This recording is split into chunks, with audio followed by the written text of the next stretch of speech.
झारखंड में जल्द ही युवाओं के अच्छे दिन आने वाले हैं। राज्य सरकार बड़ी संख्या में सभी विभागों में खाली पदों में बहाली निकालने जा रही है। ये घोषणा खुद मुख्यमंत्री हेमंत सोरेन ने की है।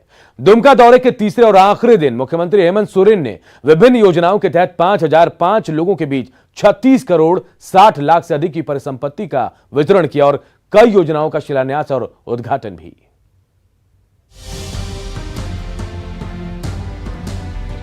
कोरोना काल में जहां चारों तरफ रोजी रोजगार को लेकर हाहाकार मचा है, इसी आपदा के बीच मुख्यमंत्री हेमंत सोरेन ने युवाओं को अच्छे दिन का वादा किया है। झारखंड में जल्द ही विभागों में खाली पड़े पदों पर नियुक्ति की जाएगी, जिसकी जोर शोर से तैयारी चल रही है और इसकी शुरुआत दुमका में कुछ युवाओं को नियुक्ति पत्र देकर की गई। हम लगातार जेपीएससी और एसएससी की समीक्षा कर रहे हैं। अभी उन दोनों जगहों पर चेयरमैनों का पद खाली हो रहा है। एक जगह तो पूर्ण रूप से खाली है। मान्य सदस्यों की भी अभी उसमें जगह खाली हो गई है। उन सभी रिक्त स्थानों को पहले भरकर अविलंब जेपीएससी और स्टेट सर्विस कमीशन के माध्यम से राज्य में बड़े पैमाने पर नियुक्ति निकालने का कार्य किया जाएगा, ताकि हमारे नौजवानों को रोजगार मिल पाए।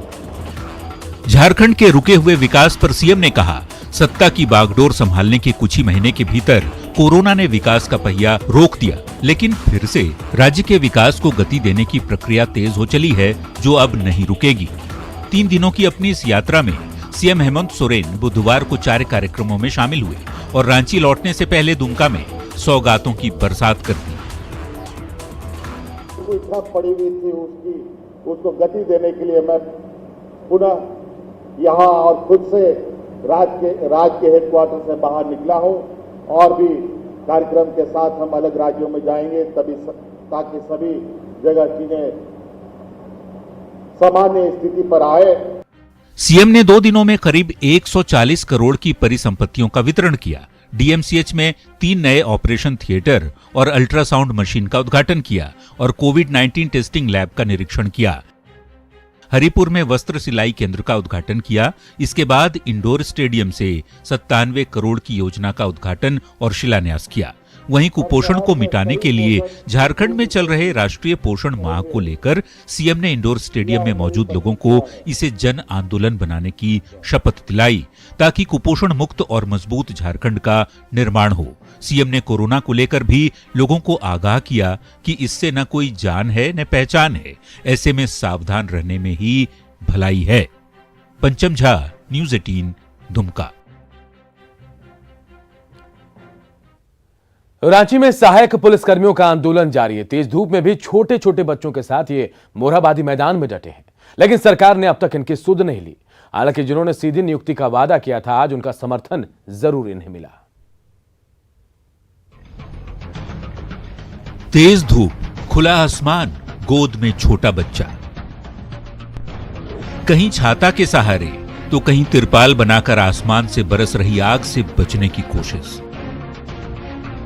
वहीं तेज धूप में ग्लूकोज के सहारे सेहत ठीक रखने का प्रयास। ये तस्वीरें हैं मोरहाबादी मैदान की। पिछले 5 दिनों से अपनी मांगों को लेकर राज्य भर के 2200 से ज्यादा सहायक पुलिसकर्मी मोरहाबादी मैदान में डटे हैं। सरकार की बेरुखी और तेज धूप भी इनके हौसले को नहीं डिगा सकी है। लोग यही ठान लिए हैं कि हम लोग को महीनों क्यों नहीं बीत जाए, लेकिन हम लोग को जब तक सरकार हम लोग को कुछ हम लोग के बारे में सोचती नहीं है, वेतन के बारे में और हम लोग को पारिवारिक के बारे में अगर नहीं सोचती है, तब तक हम लोग यहीं पे रहेंगे, ग्राउंड में ही रहेंगे। 1 महीना भी बीत जाए, ऐसे भी हम लोग का अब कोई ज़िंदगी है नहीं, हम लोग का ज़िंदगी सब बर्बाद ही हो गया है। सोच रखे थे कि 3 साल के बाद में जब जिला पुलिस में हम लोग को सीधी नियुक्ति हो जाएगी, तब हम लोग शादी करेंगे। अभी ऐसे कहीं से भी रिश्ता आता है तो सहायक पुलिस बोल के कोई करता ही नहीं है। सहायक पुलिस में 10,000 में लोग क्या करते होंगे, जब अपना मेंटेन नहीं कर पाती है। किसी के घर में जाएंगे, बेरोजगार लड़का से अगर शादी करते हैं तो वो लोग भी सोचेगा कि 10,000 में अपना नहीं कर पाती है तो हम लोग को क्या करेगी। जो सरकार हम लोगों का अनुबंध 3 वर्ष के लिए रखे थे और हम लोगों का 3 वर्ष अब अनुबंध समाप्त हो चुका है, जो कि अस्थायीकरण की नीति लोगों को करना था। तो इसीलिए हम लोग अपने बच्चे और परिवार के साथ आए हुए, ताकि जो सरकार हम लोगों को आश्वासन दी थी वो अपने आश्वासन को अपना बना के रखे। सरकार ने अब तक तो इनकी सुध नहीं ली, लेकिन जिन्होंने सीधी नियुक्ति का वादा किया था, आज उनका समर्थन जरूर मिल गया।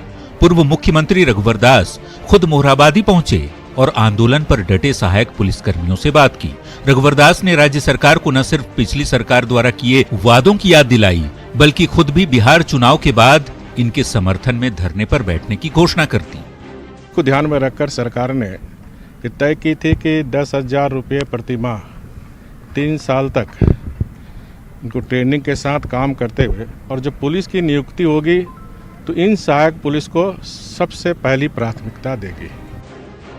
मांगे पूरी होने तक मोरहाबादी मैदान में डटे रहने के संकल्प के साथ सहायक पुलिसकर्मियों का आंदोलन जारी है, क्योंकि गरीबी और तंगी से आगे बढ़ने हर एक सहायक पुलिसकर्मी का सपना है, तो कई दर्द भी हैं। उपेंद्र कुमार, न्यूज़ 18, रांची। इधर झारखंड में बीजेपी सांसद और विधायक के बीच का विवाद अब सतह पर आ गया है। पूर्व कृषि मंत्री और बीजेपी विधायक रणधीर सिंह ने अपनी ही पार्टी के दुमका सांसद सुनील सोरेन पर पार्टी में गुटबाजी करने का आरोप लगाया है। पूर्व मंत्री ने दुमका सांसद सुनील सोरेन पर आरोप लगाते हुए कहा कि वो जितना गंभीर शिलापट पर अपना नाम लिखवाने के लिए हैं, उतना अगर विकास योजनाओं को यहाँ किस क्षेत्र में लाने के लिए रहते तो आज क्षेत्र का कायाकल्प हुआ रहता। कोई नकार नहीं सकता है। प्रोटोकॉल में बिल्कुल का नाम है, नाम पड़ेगा। ऐसा नहीं है कि वो सांसद हैं, हमसे सीनियर हैं, वो वरिष्ठता में हमसे सीनियर हैं हम लोग से। सीनियर विधायक को भी दरकिनार करके हम नहीं कर सकते इस क्षेत्र में। विधायक को आप हवा में नहीं उड़ा सकते हैं, ऊंट पहाड़ के नीचे आएगा। हमें दुमका में जाकर वोट नहीं लेना उनके पीछे में, उनको साथ आना होगा, उनको जमना आना होगा। 18 सितंबर से शुरू हो रहे झारखंड विधानसभा के मानसून सत्र को लेकर आज विधायकों, मंत्रियों और अधिकारियों के लिए विशेष कोरोना जांच कैंप लगाया गया, क्योंकि मानसून सत्र में विधानसभा में कोरोना जांच रिपोर्ट के आधार पर ही प्रवेश की व्यवस्था की गई है। ऐसे में आज बड़ी संख्या में बीजेपी के कई विधायक, मंत्री और विधानसभा के अधिकारियों ने कोरोना जांच के लिए सैंपल दिया।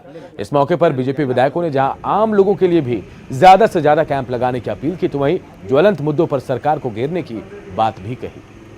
की स्थिति उत्पन्न हो गई है। मुझे लगता है कि सरकार को जिस तरह से विधायकों के लिए कैंप लगा के यहाँ पर कोरोना टेस्ट हो रहा है, उसी तरह से आम जनता के लिए भी मोहल्ले में जाके, गांव में जाके, पंचायत में जाके आम जनता का कोरोना टेस्ट रैपिडली होना चाहिए, ताकि जो फिगर अभी आ रहे हैं ये फिगर और बढ़ेगा, ऐसा मानना है। तौर पर मानसून सत्र जब चालू होता है तो हम लोगों को उम्मीद जागती है कि हम लोगों की विधानसभा की जो समस्या हैं उसको मानसून सत्र में रखा जाए।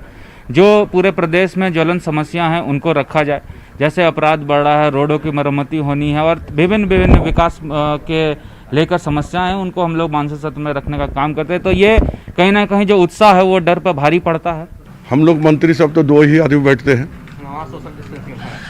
मोटा मोटी थोड़ा बहुत कम बेसी है, उसका क्या निर्णय लिया वो स्पीकर साहब ही बता पाएंगे। लेकिन जो विधायक, हमारा सम्मानित विधायक बैठते हैं, एक एक इस बेंच में 3-3 आदमी बैठते हैं, तो इसके लिए भी अलग से बेंच या कुर्सी का व्यवस्था किया गया, माइक का व्यवस्था किया गया है।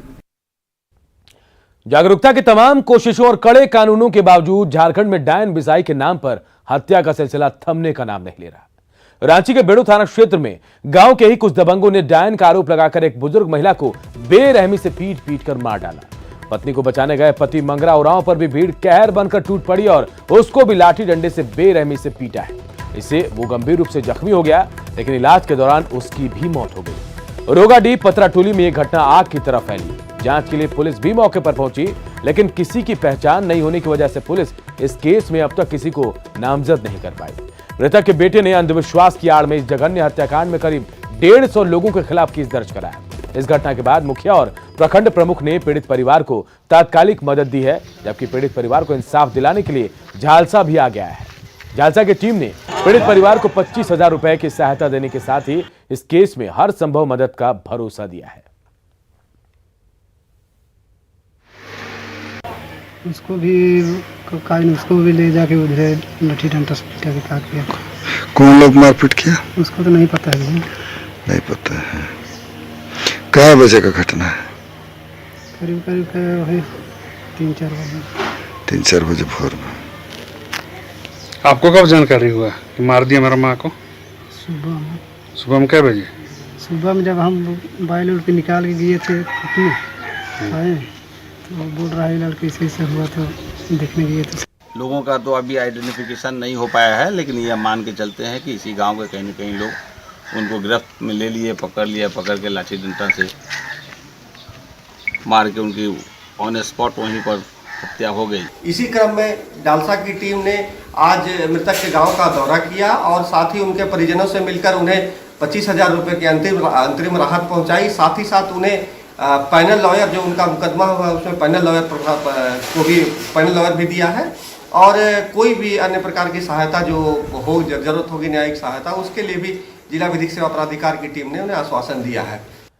धनबाद में जिला परिषद की बैठक में जमकर हंगामा हुआ। हंगामे की वजह से जिला परिषद अध्यक्ष रॉबिन गोराई और डीडीसी बैठक को बीच में ही छोड़कर चले गए। बैठक में 21 प्रस्ताव पेश किए गए थे, लेकिन मॉल बनाने के प्रस्ताव का जमकर विरोध हुआ। हालांकि डीडीसी ने कहा कि 2-3 प्रस्तावों को छोड़कर सभी प्रस्ताव पर मोहर लग गई।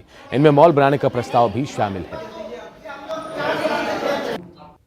आज जो बोर्ड की बैठक में सीधे जनता से जुड़ा हुआ ही सवाल था, चाहे पानी हो, बिजली हो, स्वास्थ्य हो, शिक्षा, जो भी तमाम मुद्दा जनता से जुड़ा हुआ था। विरोध कहीं नहीं था। विरोध ये था कि आवंटन जो है कि हम लोग जो सदस्य हैं, सदस्य के क्षेत्र से भी आवंटन होना चाहिए। लॉटरी की जो व्यवस्था किया जाएगा, इसमें हो सकता है कि हम लोग को लाभ नहीं मिले, यही एक विरोध हुआ था, लेकिन सर्वसम्मति से पारित हुआ। अपने बयानों से अक्सर चर्चा में रहने वाले शिक्षा मंत्री जगन्नाथ महतो एक बार फिर सुर्खियों में है। दरअसल मंत्री ने इंटर की पढ़ाई के लिए दाखिला लिया है, लेकिन जब इसे लेकर विरोधियों ने तंज कसा तो शिक्षा मंत्री ने इंटर की पढ़ाई कैसे की जाती है इसे लेकर एक वीडियो अपने ट्विटर हैंडल पर शेयर किया। इसमें शिक्षा मंत्री चलती गाड़ी में किताब पढ़ते नजर आ रहे हैं।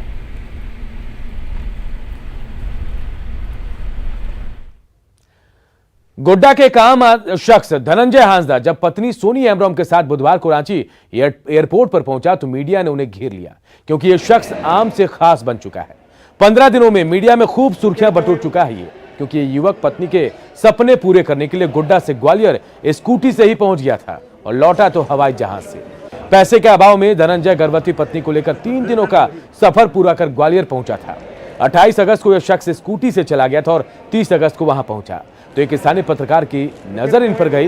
फिर इस दंपत्ति की पूरी कहानी मीडिया में आई, जिसके बाद इसकी मदद के लिए हाथ उठे। प्रशासन ने वहां इसके लिए रहने का इंतजाम किया और लौटने के लिए एक कंपनी ने फ्लाइट की टिकट दिला दी। और तो और रांची एयरपोर्ट से गोड्डा जाने के लिए भी हवाई अड्डे पर गाड़ी भेज दी गई है।